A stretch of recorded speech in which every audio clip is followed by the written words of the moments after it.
2014년 1월 19일 하나님께서 우리에게 주시는 말씀은 마태복음 8장 5절에서 13절입니다.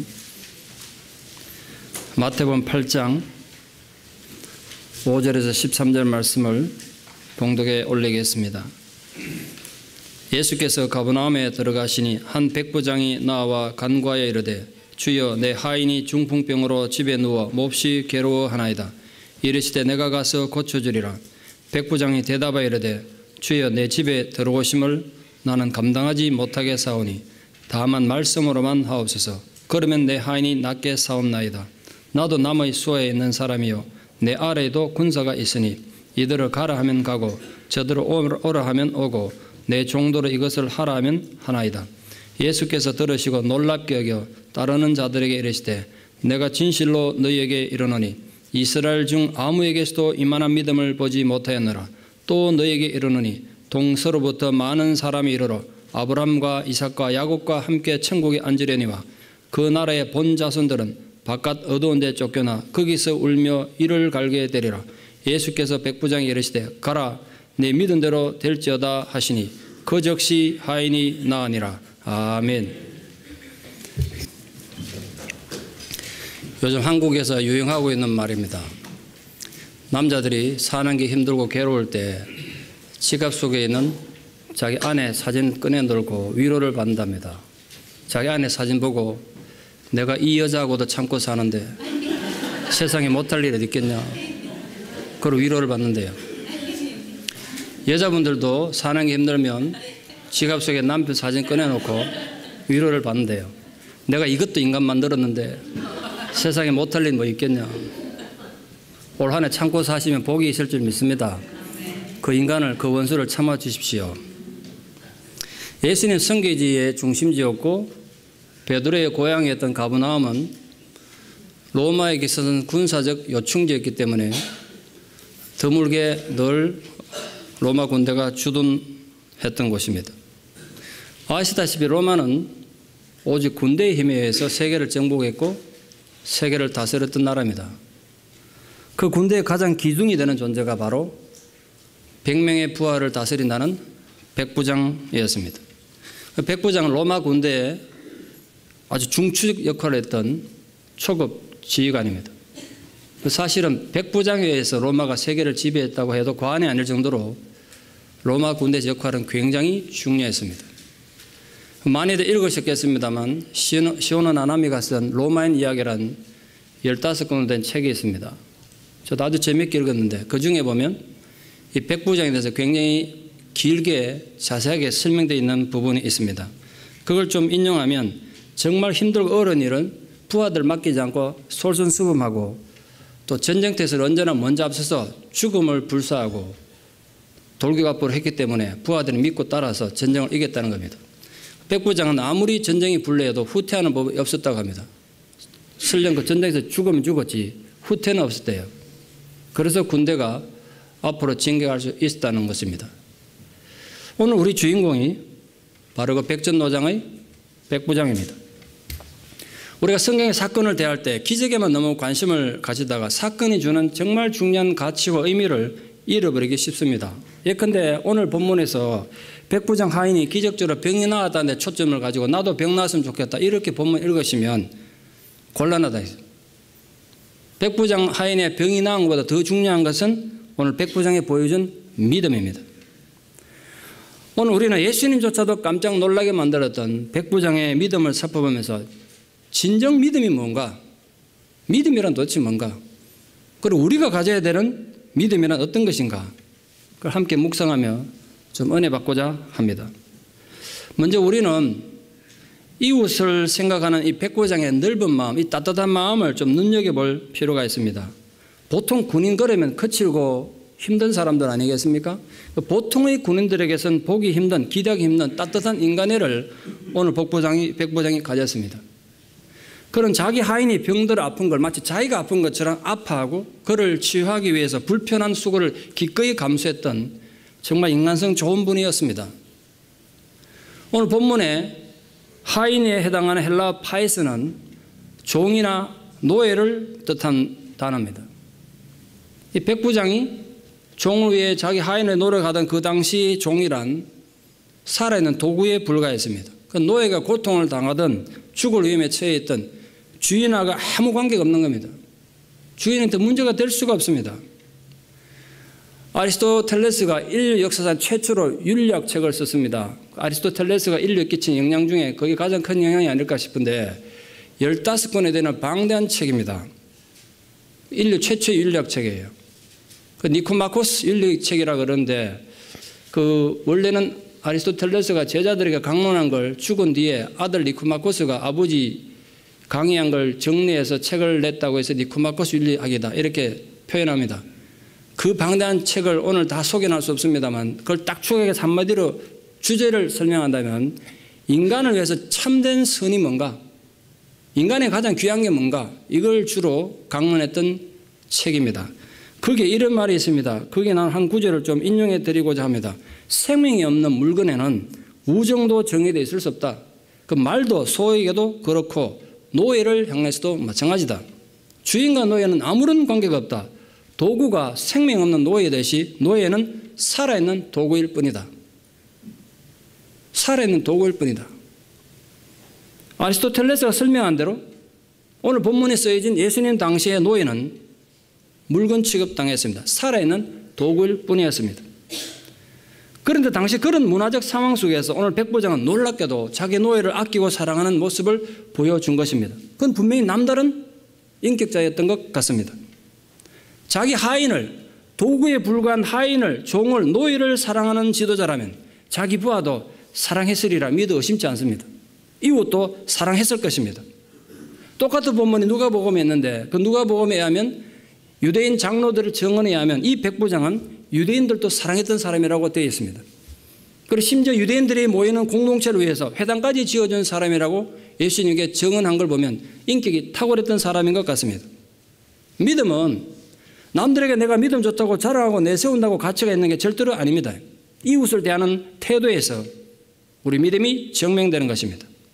백부장은 자신의 종을 너무나 사랑한 나머지 주님께 그 종의 문제를 가지고 대신 나간 겁니다. 세상에 자신의 문제를 위해서 기도하는 사람은 수없이 많습니다. 그러나 이웃의 눈물을 닦아주고 이웃의 아픔을 보듬기 위해서 무릎 꿇는 건 결코 쉬운 일 아닙니다. 성숙한 신앙이란 내 이웃의 아픔을 위해서 무릎 꿇는 신앙이고 그와 함께 아파할 줄 아는 것입니다. 왜냐하면 우리 현대인들은 너무 마음의 여유가 없어요. 그래서 이웃의 고통에 너무 무감각합니다. 뉴스를 통해서 아시겠습니다만 작년에 뉴욕에서 길 가던 여성을 칼로 찌르고 위협한 강도가 있었습니다. 거기에 큰 호텔도 있고 옆에 많은 상점도 있고 그런 큰 번화가였습니다. 물론 밤이긴 했습니다만 칼에 찔린 여인이 소리를 질렀겠죠. 지나가는 행인도 많고 호텔도 있고 가게도 있으니까 강도가 도망을 갔습니다. 겁을 먹고. 그런데 아무도 그 칼 맞아 피 흘리고 있는 여인에게 관심 두지 않았습니다. 그러니까 도망가던 강도가 다시 돌아와가지고 그 여인을 73번이나 찔러서 죽을 때까지 찔러주겠습니다. 돈 다 빼앗고. 그때 걸린 시간이 2시간이 됐습니다. 한 사람이 강도에게 칼에 찔려서 2시간 동안 죽어가면서 비명을 지르는데도 아무도 전화 한 통 하지 않았습니다. 여자가 죽으면 소리쳤습니다. 제발 경찰 좀 불러달라고. 아무도 경찰에 전화 한 통 하지 않았습니다. 인간이 너무 무정해서 그렇습니다. 우리 그런 세상에 삽니다. 교회도 남들에게 생색내는 드러내는 일은 너도 나도 막 앞장서서 하지만 정작 자기 곁에 고통 속에 죽어가는 이웃들은 냉정하게 대할 때가 참 많습니다. 엄청난 신앙의 모순입니다. 오늘 본문에 등장하는 백부장이 예수님께 나올 때 어떤 자세로 나왔는가 한번 보십시오. 솔직히 그는 자신의 문제를 위해서도 예수님 앞에 그렇게 나오기 힘든 사람입니다. 그래 나올 필요가 없는 사람이에요. 자신의 문제를 위해서도. 그럼 그는 자기 하인의 문제를 위해서 갖고 나오면서 어떻게 간구했는가 그 내용을 보십시오. 주님, 내 하인이 병들어 고통받고 있습니다. 오늘 백부장은 자기 하인이 병들어 고통받는 걸 너무 가슴 아파하고 그 치유를 위해서 예수님께 간구하고 있습니다. 본문에는 그저 중풍이라고 되어 있습니다만 똑같은 본문 누가복음에 하면 병들어 죽어가고 있었다라고 되어 있는 거 보면 병이 아주 심각했던 것 같습니다. 아침 출근길 붐비는 한국의 지하철 안에서 있었던 일입니다. 어떤 분이 전철을 딱 타자마자 이상 악취가 코를 찔렀습니다.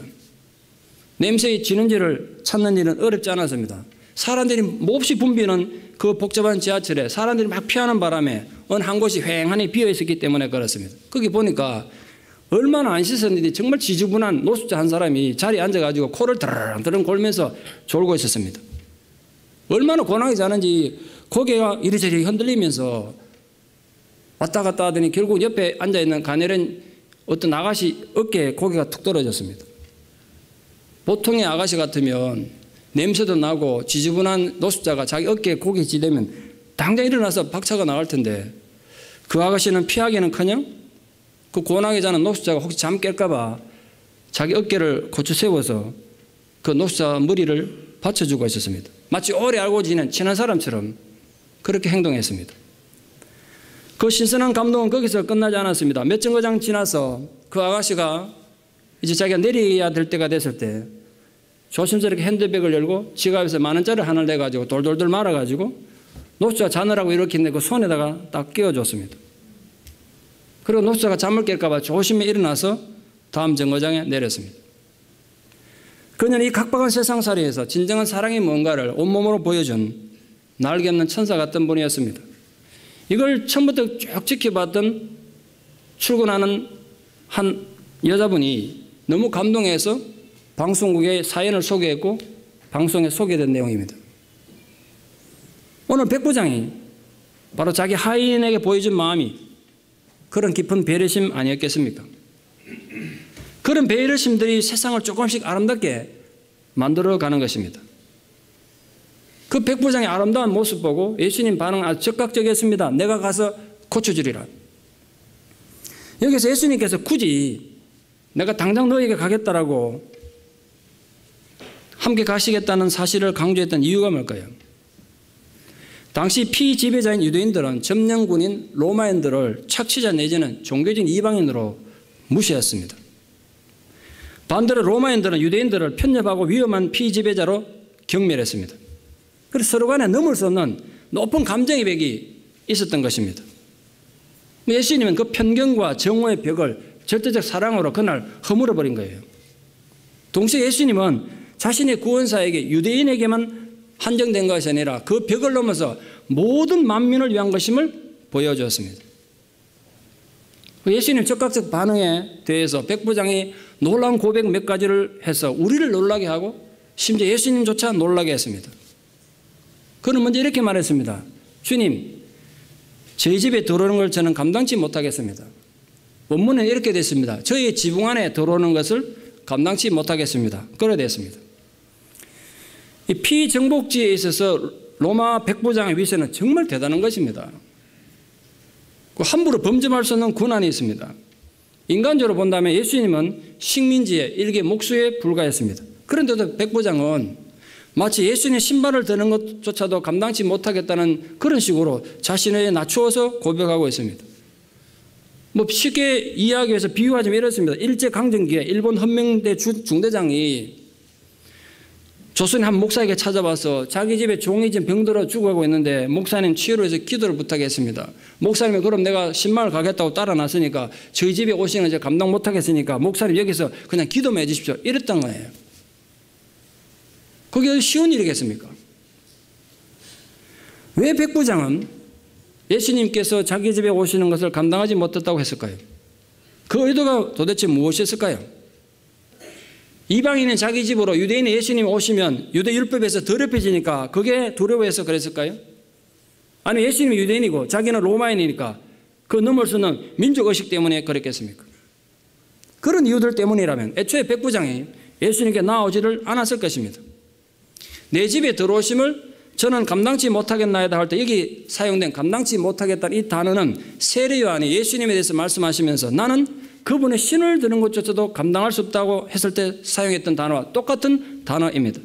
그러므로 이 의미는 백부장이 자신의 영적인 도덕적인 초라함과 부족함을 깨달은 자기 부정의 고백입니다. 주님 앞에 서니까 자기가 너무 초라한 존재라는 걸 깨달은 거예요. 자신의 죄악을 인식하는 동시에 예수님의 거룩성을 인식했던 겸손한 고백이었습니다. 그 신학자 에드 셰임이라는 신학자의 말대로 백부장은 팔복의 첫 번째 복을 가졌던 겁니다. 심령이 가난한 자의 복. 그래서 그는 천국을 소유하게 된 것입니다. 백부장은 자신의 부모 형제도 아니고 자기 상전도 아니고 무시해도 좋은 하인을 위해서 몸소 굳이 와가지고 광고하고 있다는 사실에 우리가 유의할 필요가 있습니다. 백보양보해서 자기 하인이 아파하니까 동정 가질 수 있죠. 이 친구 좀 낫게 하고 싶다. 그런 마음 들 수 있습니다. 그럼 굳이 자기가 할 필요 없잖아요. 자기 밑에 부하가 지금 100명이나 있는데 그중에 아무나 보고 너 대신 가서 예수님 좀 모셔와라. 그럴 수 있는 거 아니겠습니까? 자기가 직접 표현한 대로 자기 밑에 부하들은 가라 그러면 가고 오라 그러면 오는 존재들인데 그게 100명이나 있습니다. 그러나 그는 남들에게 충분히 시킬 수 있는 일인데도 부하가 아닌 자기가 직접 예수님께 나가는 수고를 아끼지 않았던 것입니다. 부하들 보기에 체면도 있을 텐데 그는 그런 체면 생각하지 않았습니다. 많은 유대인들이 보는 앞에서 예수님 앞에 간청하는 약한 모습을 기꺼이 보였던 겁니다. 그것은 그가 얼마나 자상한 성품을 가진 사람인지를 보여주는 겁니다. 그가 이런 열린 마음을 가지고 있었기 때문에 로마 군대 백부장이면서도 정말 큰 믿음을 가질 수가 있었던 것입니다. 저는 가끔 고민하고 생각합니다. 그런 질문도 많이 받습니다. 신앙이 먼저인가? 인격이 먼저인가? 제 짧은 인생의 경험을 통해 보면 인격이 좋은 사람이 소위 말해 사람 좋은 사람이 예수를 믿으니까 신앙생활도 아름답게 합니다.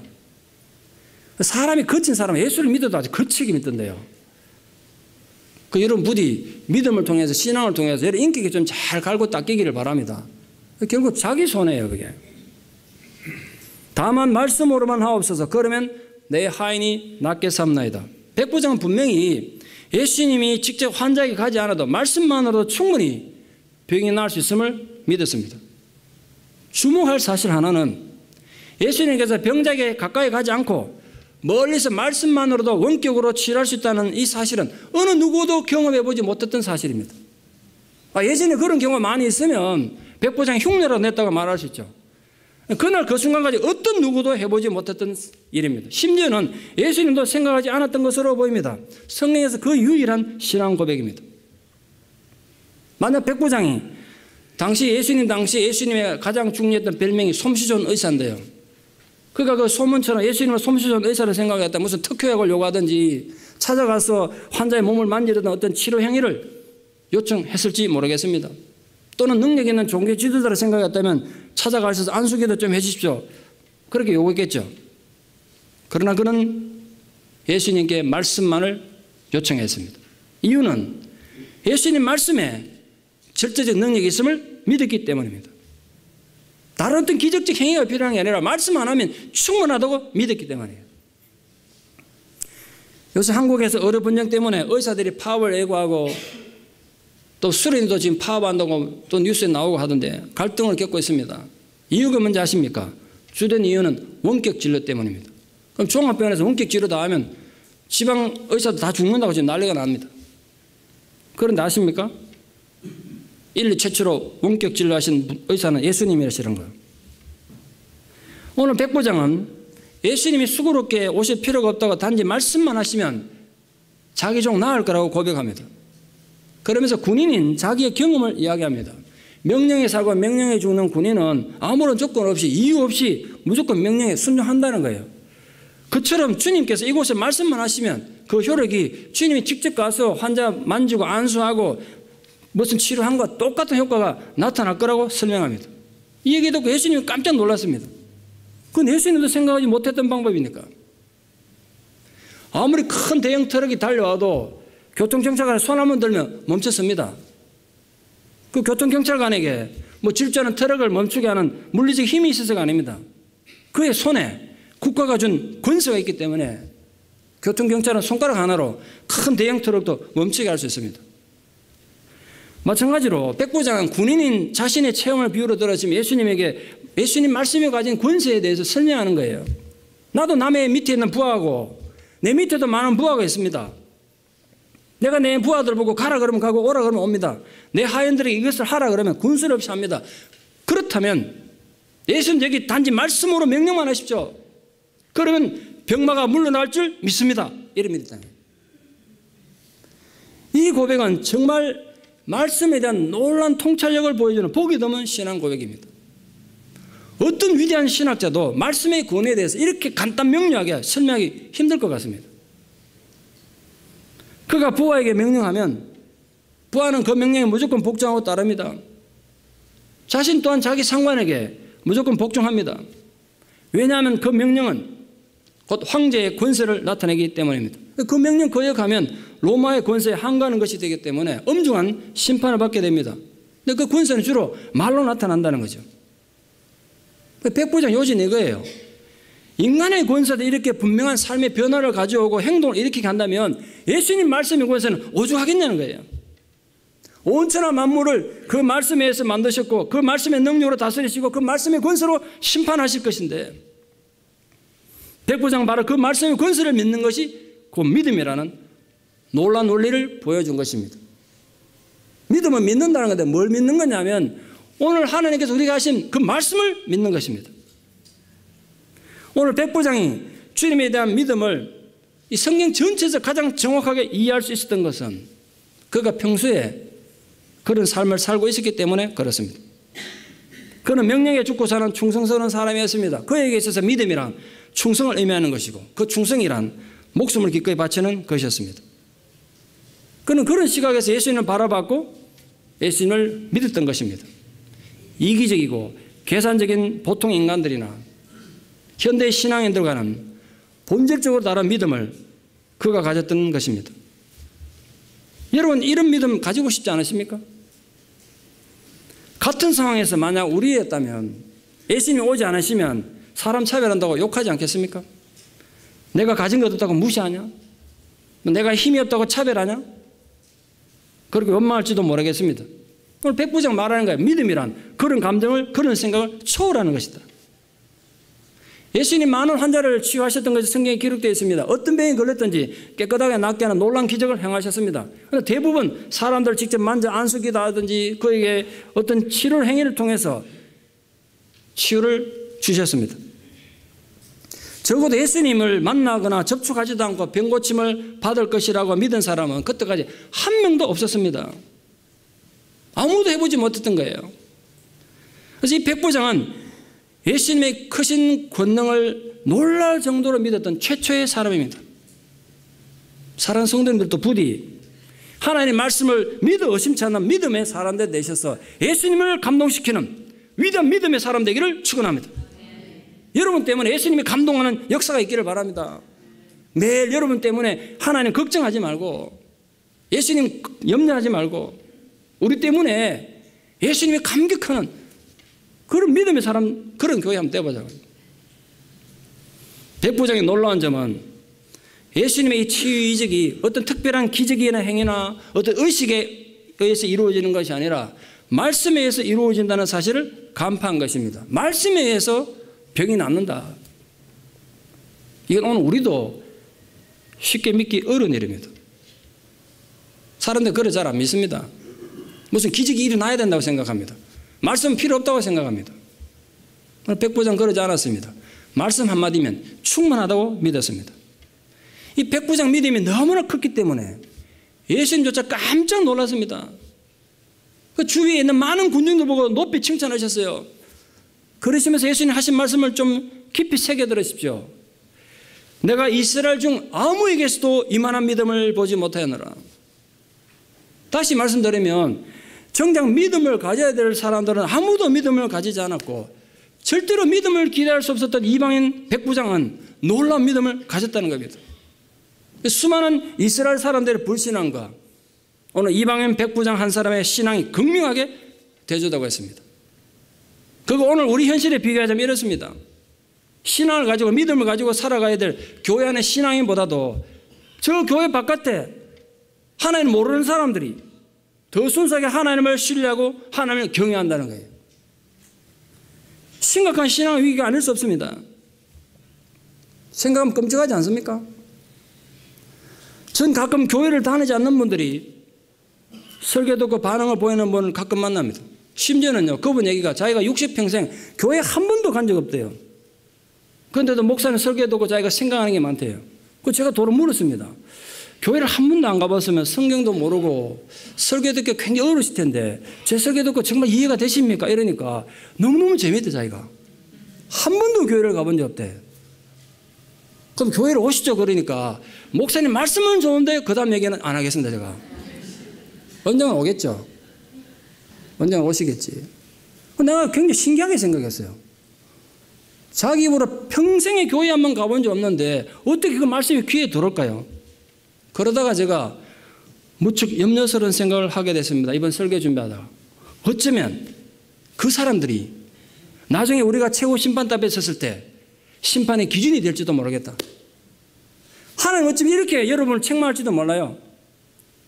너희 교회 목사가 너희한테 설교할 때 평생에 교회 한번 가본 적 없는 그 사람들은 그 말씀 듣고 깨달았는데 넌 도대체 뭐 했냐? 이런 물을 때 우리 뭐라고 대답해야 될까? 그 생각이 들었습니다. 오늘 제가 본문 보면서 유대인들은 메시아가 오면 큰 천국 잔치가 벌어지고 모든 유대인들은 그 잔치 자리에 참석하게 된다고 믿었습니다. 물론 이 자리에 이방인이 낀다는 건 가당치도 않는 일로 생각했습니다. 유대인들은 자기들만이 하나님 나라의 상속자라고 굳게 믿고 있었습니다. 그들은 유대인으로 태어나서 유대인으로 살아야 하나님 나라 들어가지 그렇게 유대인으로 살지 않으면 절대로 하나님 나라 들어갈 수 없다고 생각했어요. 그러나 예수님이 심각한 경고를 하셨습니다. 이 경고는 당시 믿음 없이 교만하기만 한 이스라엘 백성들에게 준 것이지만 현대 교회에도 준 경고라고 생각합니다. 예수님은 그 천국 잔치는 동서로부터 온 많은 이방인들의 것이 되고 정작 하나님 백성들이라고 하던 유대인들은 바깥 어두운 데 쫓겨나서 슬피 울며 이를 갈게 될 것이다. 그렇게 경고하셨습니다. 슬피 울며 이를 간다. 이 표현이 너무 살벌하지 않습니까? 근데 이 표현은 영원한 형벌에 처한 인간이 겪는 극도의 괴로움과 완전한 절망을 보여주는 비유적 표현입니다. 그런데 마태복음에서 이 표현을 아주 자주 사용했습니다. 전혀 구원과는 상관없이 보이는 사람들은 구원받아서 천국에 들어가는데 정작 교회를 다닌 교인들은 천국에서 쫓겨나서 슬피 울며 이를 간다는 소리로 본문을 바꿔 읽어보세요. 소름 돋지 않습니까? 겁나지 않습니까? 요즘 한국의 가톨릭이 갈등을 많이 겪고 있습니다. 자기들끼리 싸우느라 지금 막 힘들고 어렵습니다. 요즘 세상 사람들 인기가 많은 프란치스코 교황이 최근에 이렇게 강론한 적이 있습니다. 우리가 십자가 없이 신앙의 여정을 계속한다면 교회가 십자가 없이 성장하고 성도들이 십자가 없이 그리스도를 고백한다면 우리는 주님의 제자가 아니라 세속인에 불과할 뿐입니다. 그러면 우리는 사제나 주교나 추기경이나 교황은 될 수 있을지 모르지만 진정한 주님의 제자는 될 수 없습니다. 이 교황의 말을 받아서 정지수 추기경이 한국 가톨릭이 겪고 있는 현재의 고난, 분쟁의 이유를 이렇게 설명했습니다. 거짓 예언자들의 욕심 때문이라고. 가톨릭이나 기독교나 거짓 예언자 때문에 힘든가 봐요. 거짓 예언자들의 잘못된 욕심 때문에 지금 가톨릭이 어려움을 겪고 있다. 덧붙여 정추경이 이렇게 말했습니다. 하나님을 세상에 전달하는 예언자 역할을 제대로 하려면 가장 먼저 사심을, 욕심을 내려놓을 줄 알아야 한다. 그걸 위해서 영적 지도자들은 끊임없이 노력하지 않으면 우리는 그리스도에게서 멀어지고 만다는 인터뷰 내용을 신문에 크게 실어놓은 걸 지난주 읽었습니다.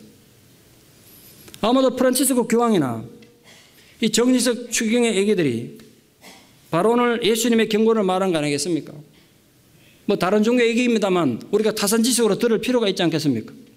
여러분, 부디 바깥 어두운 데로 쫓겨나서 슬피 울며 일을 가는 끔찍한 비극이 자신에게 닥치지 않도록 정신 바짝 차리고 예수 잘 믿는 성숙한 성도, 깊이 있는 교회가 되기를 축원합니다.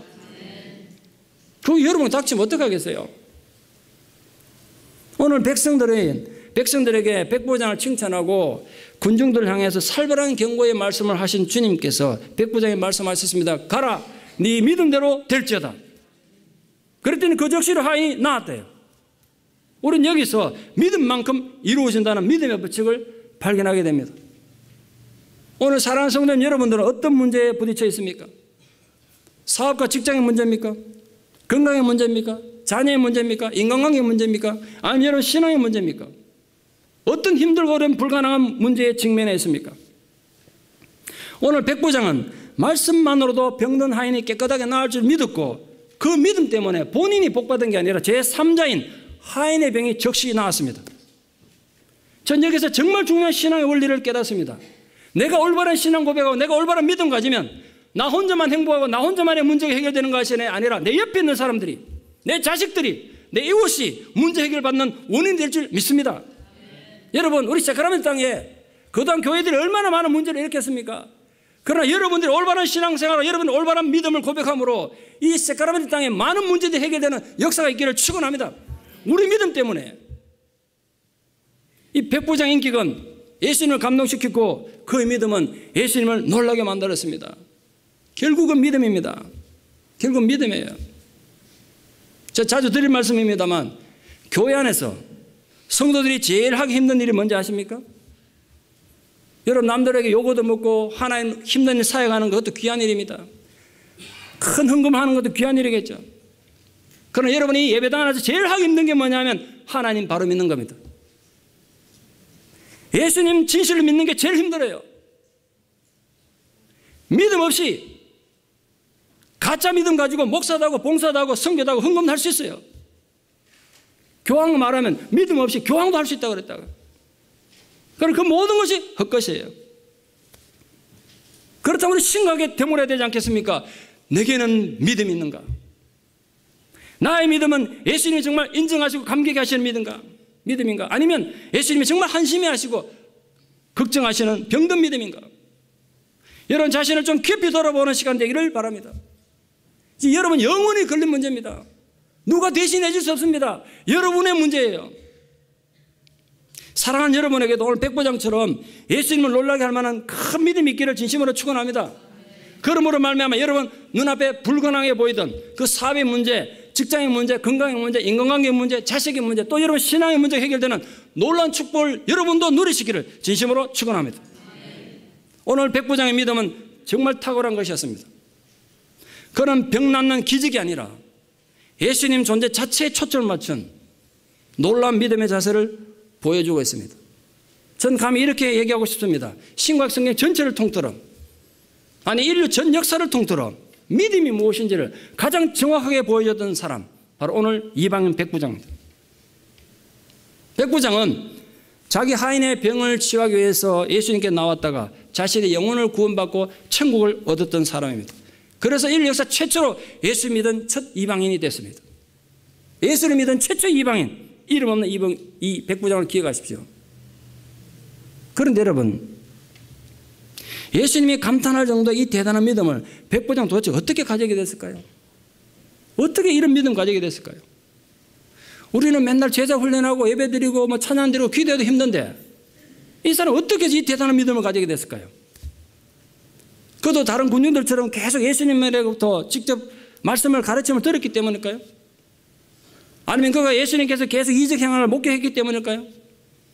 아니면 단지 소문을 들었기 때문일까요? 어떤 경로로 이 이방인 백부장이 이토록 견고하고도 큰 믿음을 가지게 됐는지 알 수는 없습니다. 그러나 어떤 경우든지 상관없이 우리에게 주는 뼈저린 교훈이 하나 있습니다. 적어도 예수님 가르침을 직접 듣고 예수님 수많은 이적과 많은 기적을 직접 체험했던 유대인들은 아무도 이 이방인 백부장 같은 믿음을 가지지 못했다는 사실,